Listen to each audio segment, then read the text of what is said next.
criança necessita de ajuda, supervisão, estímulo, mas também precisa de liberdade, de autonomia, de aprender com os próprios erros. O excesso de cuidados dos pais pode prejudicar os filhos, dificultar o desenvolvimento da personalidade da criança. A superproteção na infância pode gerar adultos inseguros, com medo de decidir e de enfrentar as situações da vida. Qual o limite entre o cuidado que protege e a superproteção? Esse é o nosso assunto em questão no programa de hoje. Nossa convidada é a psicóloga infantil, psicopedagoga e especialista em terapia cognitivo-comportamental, Regina Nascimento Rezende. Muito bem-vinda, obrigada pela participação. Muito obrigada, eu que agradeço. Qual o limite, então? Pois é, nós em psicologia a gente sempre coloca como o limite entre o saudável e o patológico é aquilo que exagera e que de alguma forma começa a tolir a autonomia do outro. É ótimo que você tenha cuidado com os filhos, e isso é uma questão, inclusive, que os antropólogos colocam, né? Como seria no início do desenvolvimento da humanidade se as mães não tivessem esse cuidado com seus filhos? Como seria? Nós não teríamos saído lá das cavernas, porque foi justamente a proteção da mãe em relação à sua prole que fez com que a humanidade se desenvolvesse. A criança não pode ficar solta no mundo, né? Ela precisa do cuidado e da atenção também, exatamente. Né? Então, assim, e é tão interessante isso, porque é aquilo, né? Quando nasce uma criança, nasce uma mãe. E aí, mesmo que a criança durma em outro quarto, e aí, do nada, a criança vai... e a gente já está lá. Tem até uma brincadeira, o homem pode cair da cama, o marido cai da cama e você não acorda, mas a criança faz e você já está lá. Isso é muito interessante. Isso é que garante, né, a sobrevivência, é que garante que a criança vai crescer forte e protegida. O limite é quando você começa, de uma forma exagerada, a impedir que essa criança cresça. A partir do momento em que a criança nasce, ela já almeja por liberdade, por autonomia, por fazer coisas. A gente sente isso na criança, né? Quando o bebê já quer pegar coisa sozinho, já quer pegar a colherzinha para comer. E quer engatinhar, e quer testar os próprios limites, e quer avançar. E aí quando você começa, não vai, não, cuidado. E aí você impede isso. E hoje em dia, mais do que no passado, por uma questão da nossa sociedade, as mães muito voltadas para as suas carreiras, optam por ter filhos mais tarde e por um filho só. Então é o que a gente fala assim, são todos os ovos em uma única cesta. Você precisa proteger. Você só tem aquele, ou no máximo 2. E se acontece alguma coisa? E a mãe e o pai também, não existe amor maior. Só que esse amor, ele tem que ser um amor que permite alçar voo. Nunca pode ser um amor, porque o amor é volátil, o amor é para voar, o amor é para que deixar que vá, né? Então o que acontece? E é muito sutil isso, começa com pequenas sutilezas. Quando a sua criança está ali, batalhando para dar um nó no sapato, né? Para amarrar o cadastro. Não, meu filhinho, deixa que mamãe faz. Você não sabe. Isso já é uma questão. Você já está dizendo para o outro, você não consegue. Você não é capaz. Né? Você não é capaz. Deixa que mamãe faz, deixa que mamãe corta para você. Quando, na verdade, você tem que incentivar, é isso mesmo, filho, tenta, uma hora você vai conseguir. Olha, mamãe vai fazer em um e você faz no outro. Mamãe vai cortar um pedacinho e você corta o restante. Mas a nossa tendência é... E justificamos essa nossa superproteção, dizendo, é a pressa, porque não vai dar tempo, porque faz muito devagar. Por conta dessa correria do dia a dia. Deixa que eu visto, deixa que eu faço, né? Sim, porque aí nós vamos justificando a nossa superproteção sempre com relação aos eventos da sociedade. Por exemplo, se eu não deixo meu filho fazer determinadas coisas é porque é muita violência. Eu tenho medo que ele ande sozinho porque a sociedade é violenta. De fato, a sociedade é violenta. Mas você precisa aprender e entender que não existe outra forma dele conseguir se defender desta sociedade violenta se não for indo para ela. convivendo com ela, estando no meio dela. É claro que você avisa, você protege no sentido de que, meu filho, olha por onde você anda, olha o horário em que você está na rua, mantém sempre, dá uma ligada para a mamãe para dizer que está tudo bem, ou manda uma mensagem dizendo que está tudo bem, mas eu conheço, e a gente recebe isso no consultório, do jovem, porque eu atendo muitos adolescentes, e os adolescentes falam assim, ela me liga de 10 em 10 minutos. E aí eu sou obrigada a desligar o celular. E aí no que eu desligo o celular, ela enlouquece. E aí, quer dizer, começa a acontecer um choque entre essa mãe que tanto ama, que tanto protege, e esse filho que quer respirar, sabe? Eu tô bem, eu tô aqui. Ainda mais na nossa cidade, que, né, graças a Deus, ainda é uma cidade relativamente segura. E fica essa coisa, e o jovem sofre, e a criança sofre, porque você vai desenvolver na criança uma insegurança patológica. Nós temos hoje toda uma geração de jovens de 20 e poucos anos sem autonomia nenhuma. Inclusive com 30 anos que ainda mora em casa com os pais e que não se sente seguro para começar a alçar voos. E a mãe não consegue tomar decisões. Não consegue tomar decisões. Pessoas que começam a desenvolver transtornos de ansiedades graves simplesmente porque vivem determinados conflitos, como fazer escolhas. Né? Então, o paciente... Uma simples escolha, uma que simples é normal para qualquer pessoa, é motivo de angústia. Sim, é motivo de angústia. E ele traz isso, o paciente traz isso, fala assim, olha, quando eu tenho que decidir alguma coisa, eu sofro, eu fico avaliando e acabo não escolhendo nada. E aí, quando você vai avaliar, vamos conversar sobre isso, como é que era na infância? Você percebe uma família super protetora. E aí ele cresceu desta forma, sem conseguir ter esta liberdade, esta autonomia. Porque a superproteção tem várias faces, né? Sim. Essa é seria a face mais nociva, que é, além de tentar evitar os perigos, decidir pela criança, né? Exatamente. É o que eu sempre digo assim, deixa escolher a roupa que ela quer usar. Ah, mas se eu deixar ela escolher a roupa, ela vai botar uma calça xadrez com uma blusa estampada. E daí? Foi a escolha dela, uma hora ela acerta. Se ela pedir a sua opinião, olha, filho, eu acho que não está muito bom, mas se você está se sentindo bem, deixa que ela pague o ônus pelas suas escolhas. Com relação a dever de casa, é impressionante. Ah, porque eu preciso sentar com ela para fazer o dever de casa. E eu pergunto, por quê? O currículo é correto. Se a criança tem 10 anos, o currículo é para uma criança de 10 anos. Ela está apta a fazer aquelas tarefas. E se ela não consegue desenvolver uma determinada tarefa, é bom que ela leve a tarefa em branco ou errada para a escola, para que a professora saiba quais são as suas dificuldades. Não. E aí a mãe senta com a criança. E faz pela criança. E faz pela criança. Trabalho de pesquisa, então.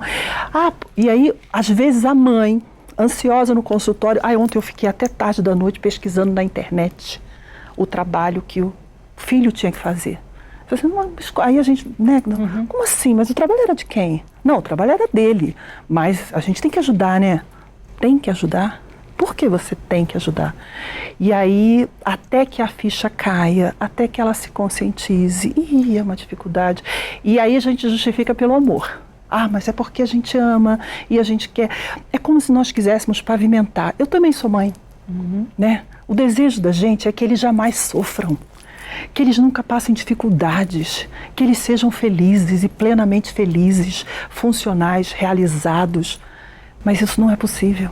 Não depende da gente, entendeu? E esse sofrimento, pequeno sofrimento do aprendizado, da tentativa e erro, esse sofrimento faz parte do crescimento, né? É benéfico. Proteger desse sofrimento acaba gerando um sofrimento muito maior lá na frente, né? Porque sabe o que acontece, Fátima? As nossas crianças e os nossos jovens não sabem lidar com a frustração. O nível de frustração deles é zero. Então, assim, qualquer situação da vida, eles entram em sofrimento, entram em angústia. Quando termina o primeiro namoro, é um drama, sabe? Se sofre uma reprovação no colégio, se perde um amigo, qualquer coisa para eles é o fim do mundo. Se compra um celular e sai um mais moderno, eles não têm limite nenhum para frustração. E aí isso gera ansiedade, isso gera sofrimento, isso gera patologias, porque a ansiedade vem trazendo outras patologias, como fobias sociais, dificuldade de interagir com o outro, dificuldade de saber quais são os seus próprios limites. E aí a tendência é que essa criança, das duas uma, ou ela se torna uma criança, um jovem autoritário, tirano mesmo, ou se torna uma pessoa extremamente insegura e reprimida, porque não ousa. Não foi ensinado que ela pode ousar e que inclusive ela pode errar. saber que eu posso errar, que eu sou falho, isso é totalmente libertador, entendeu? Receber um não e saber lidar com esse não. Mas os jovens, o jovem que é super protegido, a criança que é super protegida, ela não sabe lidar com a frustração, ela não sabe receber um não, entendeu? E na vida a gente recebe não toda hora. Eu costumo brincar que é assim, a gente perde todo dia, desde o horário até o ônibus e um dia. A gente perde todo dia e ganha de vez em quando. Saber perder é absolutamente necessário. Porque se você não sabe perder, você se torna um adulto disfuncional e infeliz. E como que as outras pessoas vão lidar com você? Né? As pessoas percebem. Eu estava outro dia conversando com o pai, e aí ele falando assim, que ele é militar. Ele falando que ele percebeu, ele trouxe a filha dele para terapia por uma questão de ansiedade e tal, uma menina ótima. E aí a gente conversando justamente um assunto sobre esse, limites, frustração, e ele falando assim, pois é, há pouco tempo nós recebemos uma jovem, e a primeira vez que um superior fez uma repreensão, ela saiu correndo para chorar, né? Então assim, uma jovem adulta num ambiente de trabalho, e ela não sabia lidar com isso. E isso como assim? Nós que trabalhamos, quantas vezes no trabalho você está se arranhando um com o outro? O outro não é obrigado a fazer as suas vontades como seu pai e sua mãe sempre fez. Mas o jovem não sabe disso. Ele não está preparado para o mundo. E aí ele vai sofrer. Agora, é preciso dar liberdade, mas é preciso ter supervisão. Não se trata de abandonar nem negligenciar, né? Que a gente tem a outra ponta também, né? Sim, sim. Isso é interessante se falar, porque assim, já aconteceu comigo no consultório de jovens que têm pais absolutamente negligentes e ausentes. E aí o jovem fala assim, eu digo para os meus amigos, quando eles me chamam para sair, para ir para algum lugar, que meu pai não deixa. É mentira, doutora. Meu pai nem liga o que eu faço. Ele nem quer saber onde eu vou.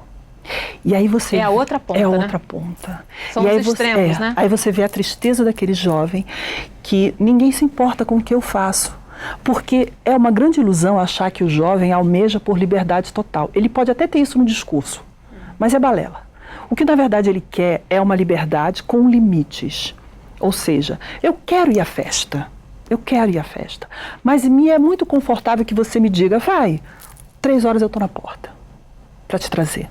Isso é muito confortável, entendeu? Eu não digo não, mas eu também não deixo que ele corra o risco de sair da festa com uma pessoa alcoolizada, que ele pegue um ônibus tarde da noite, que aconteçam coisas que coloquem a vida dele em risco, entendeu? O limite é esse.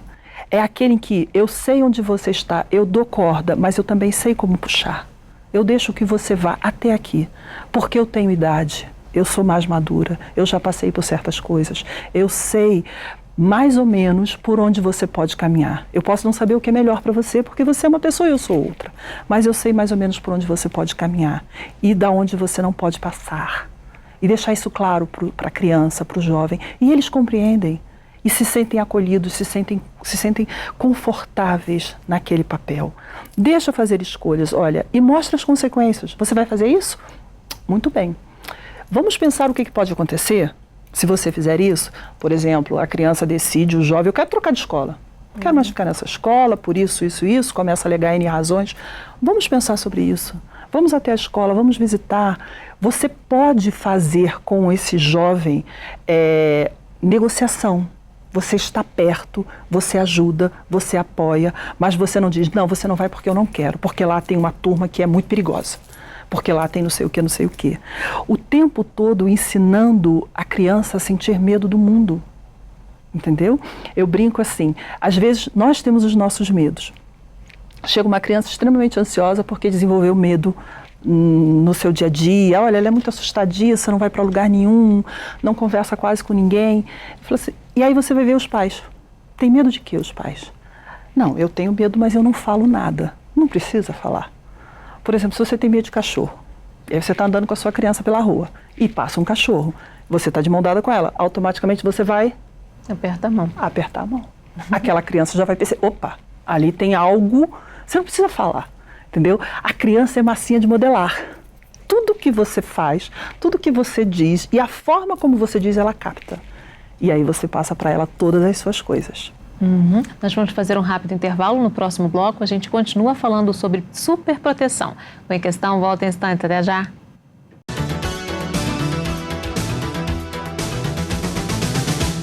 Em Questão. Oferecimento Viterbo Estofados.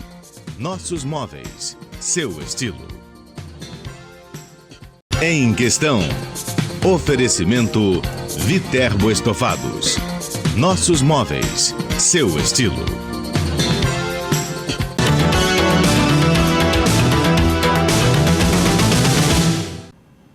O Em Questão está de volta falando sobre superproteção.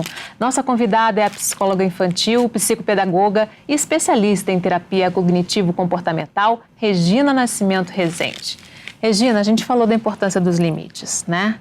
Só que também há limite para os limites, né? Quando há muita restrição, excesso de restrição é prejudicial, né? É verdade. A perfeição está no caminho do meio, né? Nem 8, nem 800. Aquele pensamento dicotômico, ou você faz tudo ou você não faz nada, isso sempre vai gerar algum tipo de patologia, algum tipo de comportamento patológico. Então, assim, é o caminho do meio, é saber exatamente, e não é fácil.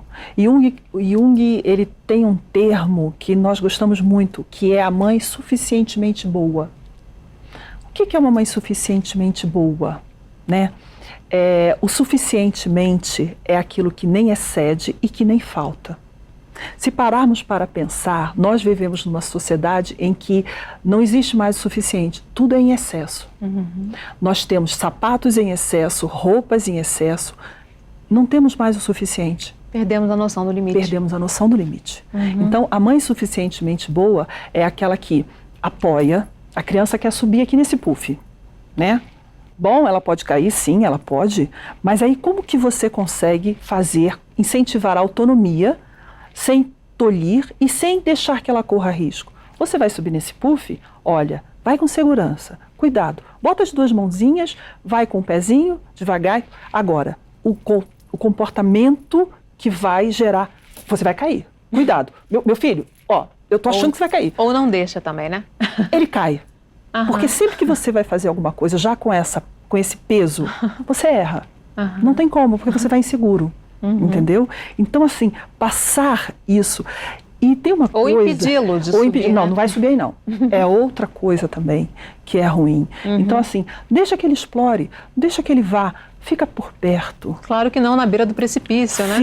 Sim. Não, e assim, o máximo que pode acontecer em algum momento é você ralar o joelho. Quer dizer, não pode ralar o joelho. Não pode quebrar um braço, né? Não pode ter que levar um ponto. Faz parte. Tudo isso faz parte. Nós não vamos proporcionar a possibilidade de, mas se acontecer, isso também não vai ser o fim do mundo. Então, assim, os pediatras também se queixam do estado de nervos em que as mães chegam. Eu tenho uma experiência pessoal muito interessante. Quando eu tive meu primeiro filho, e eu ia ao pediatra quase todo dia. Nós morávamos em Copacabana e eu bastava atravessar a rua e todo dia eu ia lá. E aí eu chegava lá e ela falava assim, não, mas ele não tem... Eu falei, mas ele espirrou. Espirrou, não sei. Tô achando, na época ainda não era psicóloga. Espirrou, não sei. Tô achando meio quentinho, vê se não tá meio quentinho. E um dia ela olhou pra mim e falou assim, qual é o seu problema, Regina? E aí eu verbalizei, eu falei, tenho medo que morra. É muito frágil. Ela falou assim, não são tão frágeis assim.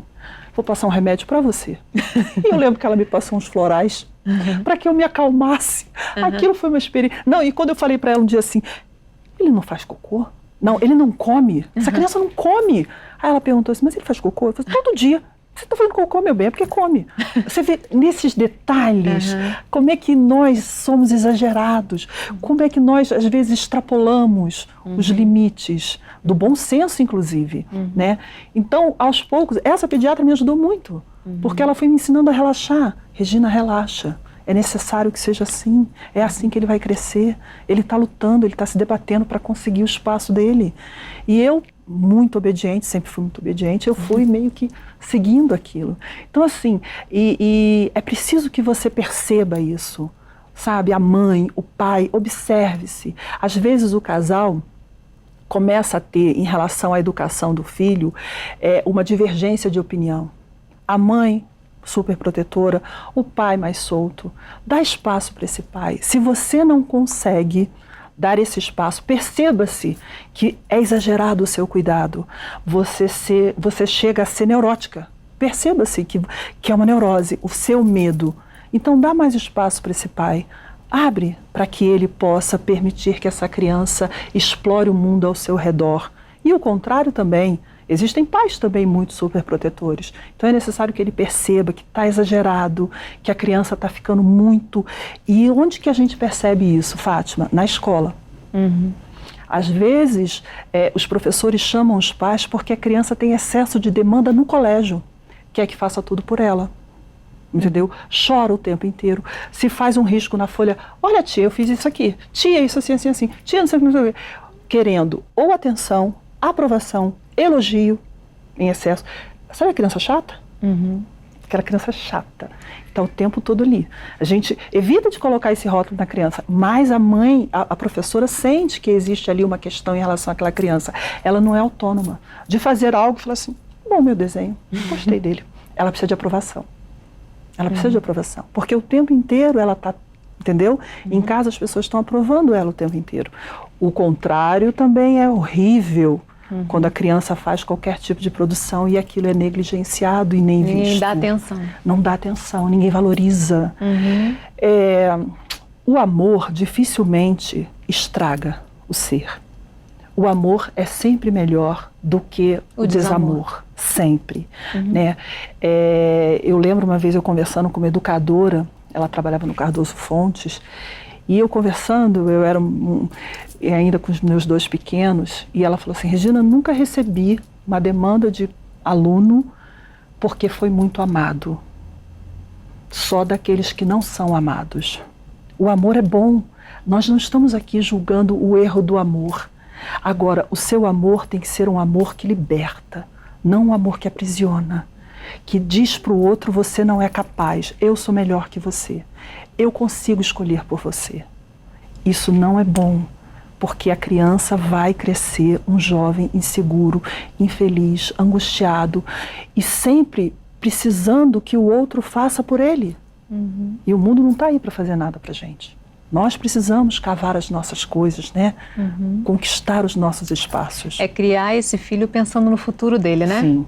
E eu não vou estar aqui para sempre, né? Eu não vou estar aqui. Um dia eu não vou estar aqui. E aí, o que vai ser dele? Né? E existem mães que incentivam, inclusive, assim, para que casar? Não precisa casar, não. Ou se casa, mora aqui. Não pode vir aqui para casa. Muito legal, é bacana isso, né? É bonito que você tenha todo esse cuidado. Mas e quando você não estiver mais ali? E como vai ser? Sabe? Como é que ele vai conquistar as próprias coisas? E tudo, assim, em psicologia a gente costuma... Tem uma fase que é determinante, até os 7 anos de idade.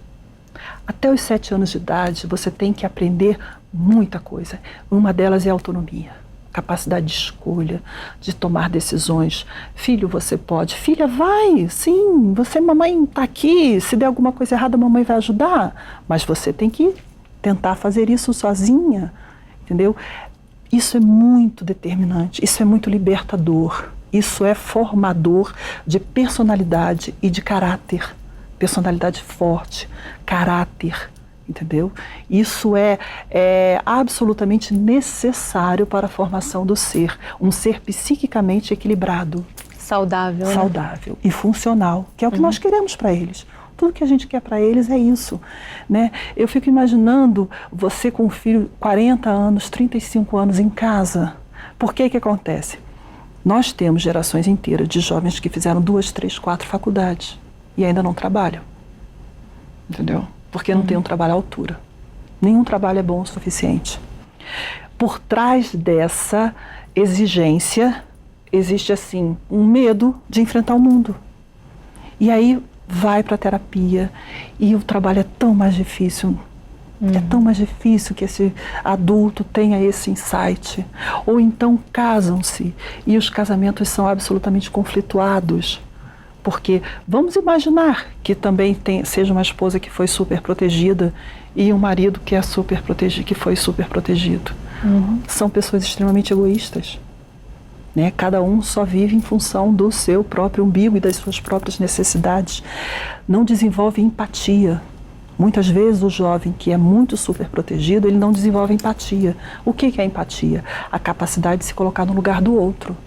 Saber que o outro pode estar sofrendo. Então ele não percebe isso. Perceber mesmo o sentimento do outro. Perceber também, o sentimento do outro. Porque o que acontece? As mães vão na escola reclamar porque tirou uma nota ruim. Por que deu essa nota para o meu filho? Entendeu? E aí, o que acontece? O amiguinho fez alguma coisa errada. Esses jovens não assumem responsabilidade. O jovem, a criança muito super protegida, ela dificilmente assume responsabilidade de chegar e falar, essa culpa foi minha, mamãe. Fui eu que errei. Não, entendeu? Porque acostumou-se a que tudo que ele faz é certo. Tudo que ele faz é bom. Eu estou aqui, meu filho, para resolver tudo para você. A culpa é sempre do outro. A culpa é sempre do outro. Então ele não assume responsabilidade. E egoísta, não empático, não se coloca no lugar do outro, não é generoso, né? Eu costumo dizer que, às vezes, num atendimento de família, né, eu procuro saber se a família tem uma religião. Não é o nosso foco, nunca, né? A psicologia não se baseia nisso. Mas eu acho importante que a família tenha uma religião, cultue uma fé, né? E aí eu pergunto, vocês vão a algum lugar? Vocês frequentam algum lugar? Não, a gente não vai a lugar nenhum. Então, assim, é uma família que vive numa bolha, né? Aquele jovem não interage, né? Antigamente a gente brincava na rua, né? Nos arranhávamos uns aos outros e tudo aí. E aí quando a gente chegava para os pais... Você tinha espaço para experiência, né? Tinha. E quando a gente chegava para se queixar de alguém, eu lembro da mamãe falar assim, isso é coisa de criança. Isso é coisa de criança. Entendeu? Não, hoje uma mãe super protetora, ela vai lá tomar satisfação com um amiguinho que fez alguma coisa errada com seu filho. Entendeu? Peraí, calma, são crianças. Crianças se esbarram, crianças, né, faz parte do desenvolvimento, essa coisa de se arranhar um no outro, até enquanto somos adultos ainda estamos nos arranhando uns aos outros. É assim que a gente aprende a conviver, mas o filho dela não pode. E aí, tudo isso, você entende como é que vai gerando um caldeirão, sabe? Tudo isso misturado nesse caldeirão, que sopa que isso vai dar na cabeça do outro? É complicado. E crianças, jovens, adultos com baixíssima capacidade de perseverança, né? É isso. No primeiro problema desistem, né?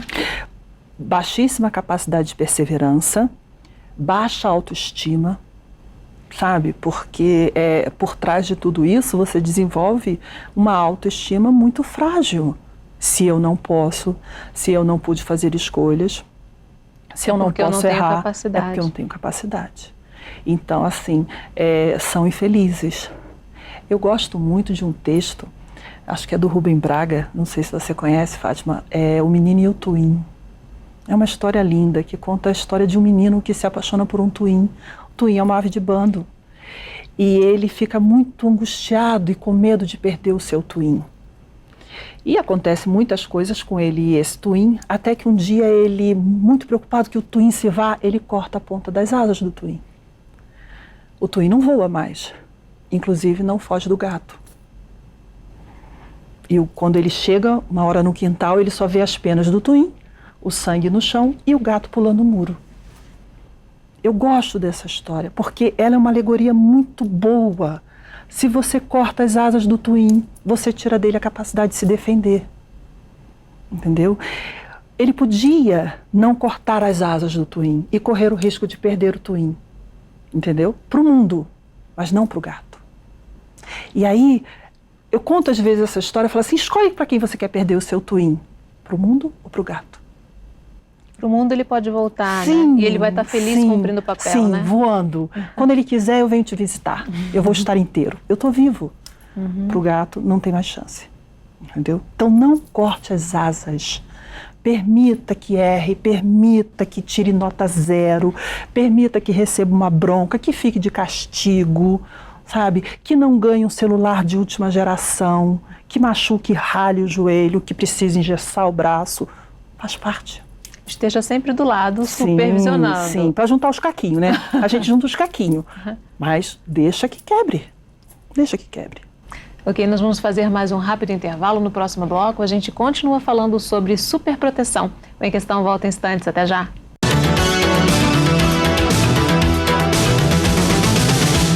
Em Questão. Oferecimento Viterbo Estofados. Nossos móveis, seu estilo. Em Questão. Oferecimento Viterbo Estofados. Nossos móveis, seu estilo.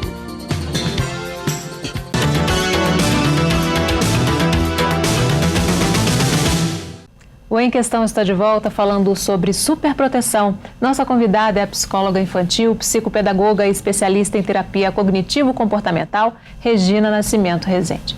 Regina, aquela pessoa que está assistindo o programa percebeu ali que é superprotetora, que está cometendo aí esses excessos. Como é que faz agora? É possível reverter essa situação? É possível mudar? E ela também às vezes percebe no filho alguns sinais desses já.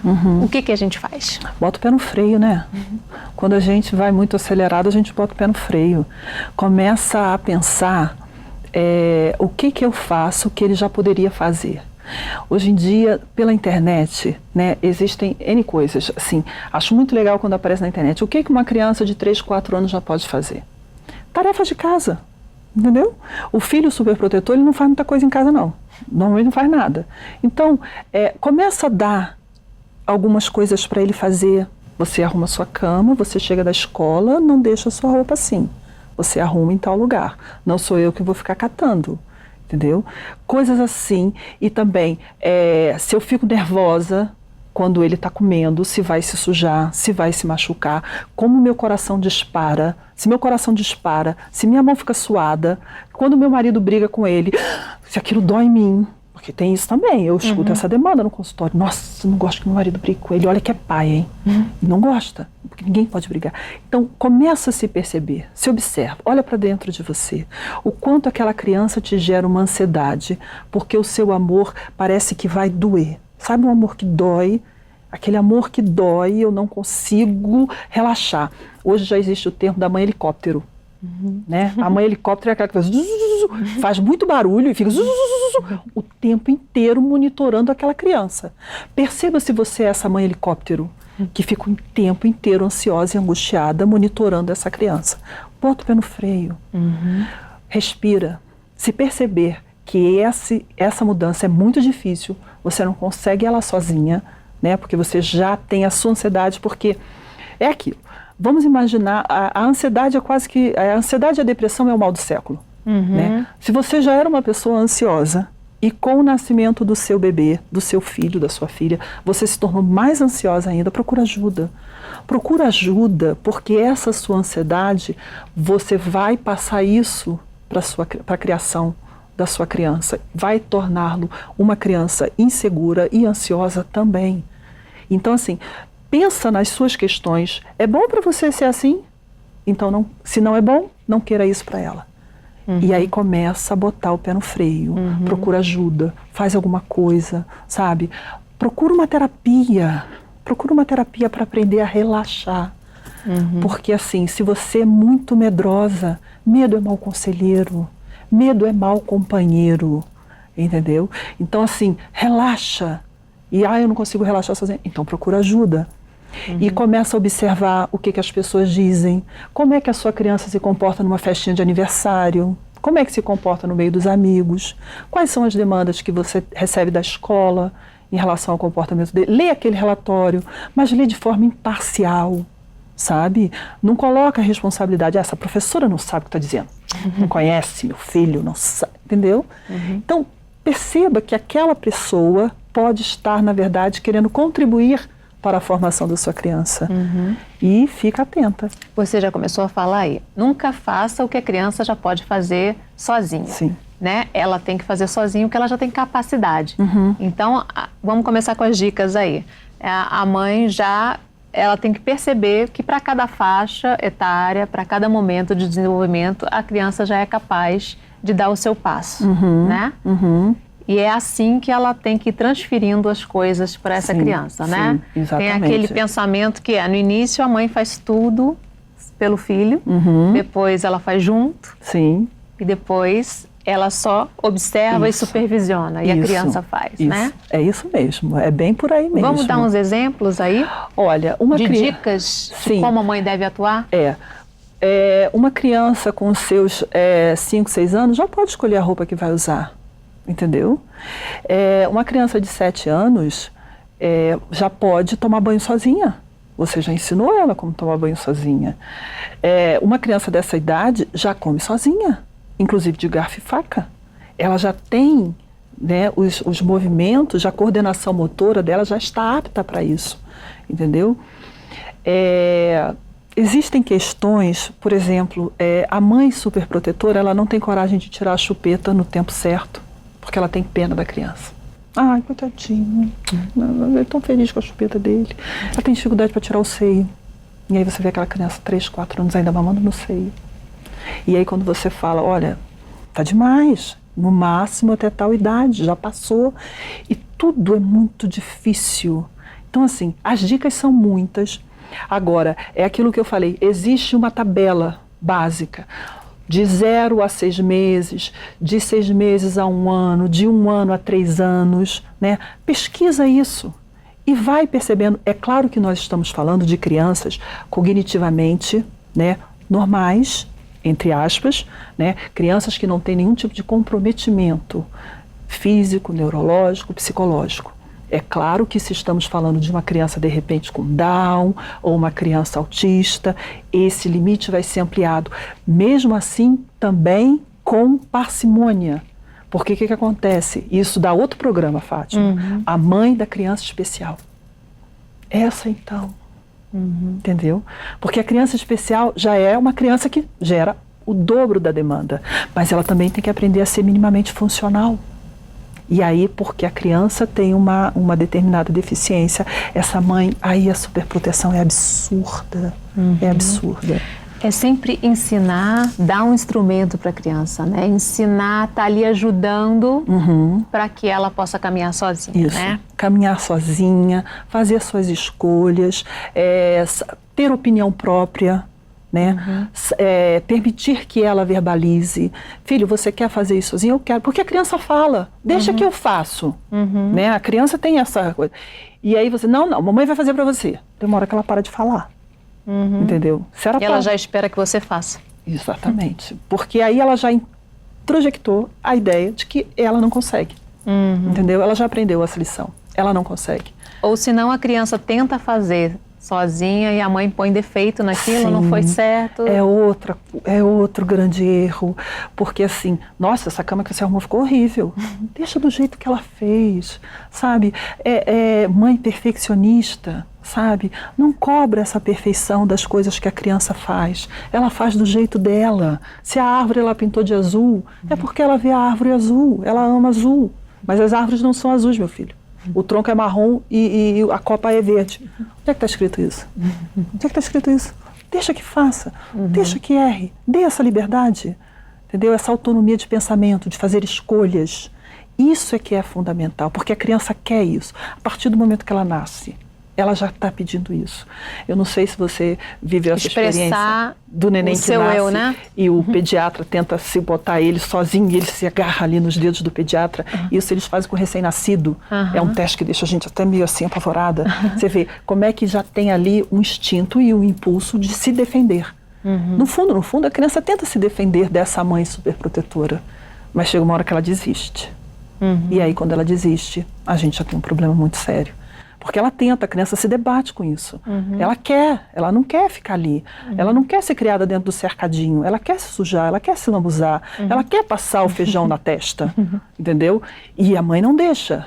Mas ela continua se debatendo, até que uma hora ela desiste. Aí é sinal de que você cortou as asas do twin. Entendeu? E aí tem que fazer todo um trabalho. E como é que faz esse trabalho? Quer dizer, como é que a mãe percebe que já passou do limite, a criança já está com prejuízo? Vamos ficar atento ali e reverter essa situação. Como é que percebe isso? Começa a mudar o comportamento com essa criança. Começa a dar responsabilidade. Através de responsabilidade, eles aprendem. Por exemplo, tem toda uma geração na cidade que não anda de ônibus, você sabia? Não. Deixa andar de ônibus. Passa, entendeu? Não, mas eu posso levar no colégio? Sim, você pode. Mas ele já tem 13 anos, 14, ele pode ir de ônibus. Inventa uma coisa para fazer e deixa ir de ônibus. Começa assim, o dinheiro é muito bom também para ajudar uma jovem ou uma criança a adquirir responsabilidade. Você vai receber esse dinheiro hoje e você só vai receber esse mesmo valor daqui 30 dias. E você vai saber lidar com ele. E você não fica, né, de alguma forma, mãe, acabou o dinheiro. Então a mamãe vai dar mais um pouquinho. Não, acabou, meu filho, sinto muito. Deixa que ele assuma as responsabilidades pelas coisas que ele faz.